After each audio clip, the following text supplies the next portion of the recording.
That old house. Rahim was a small, urban youth who lived with his friends in search of fun thrills and adventures. One day, his friend Salman mentioned to him an old, deserted, and considered inauspicious house, which was in the middle of a jungle on the outskirts of the city. It was said that many people had disappeared there, and strange sounds were heard from there at night. Rahim, who considered himself brave, decided to spend a night in that house. "What difference does it make? These are all rumors," he said, laughing. Salman refused, but Rahim did not listen to him. It was 12 o'clock at night when Rahim entered that old house with a torch and his mobile. The door was creaking like a chain.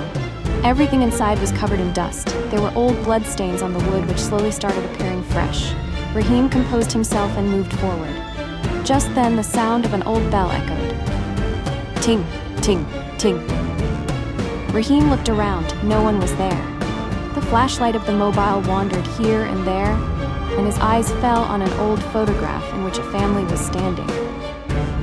But there was something strange in the photograph. Initially, there were only 4 people in it.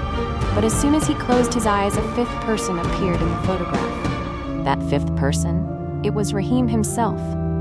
He started sweating out of fear. He threw the photograph down and started running. But the door of the house was closed. A cold breath touched his neck from behind his back. "Where are you going?" a terrifying voice said. Rahim turned around and saw an old man with black eyes, whose face was cut, was standing in front of him. Blood was dripping from his eyes. "You saw my picture. Now you will stay here forever," Rahim shouted. "No, let me go." But his neck touched his knees. The mobile fell from his hand and it was written on the screen. "Whoever comes to this house once, never goes back." In the morning, when Salman searched the house with the police, he found only one picture inside, in which Rahim was standing laughing with the same family. And it was written on the door of the house in blood.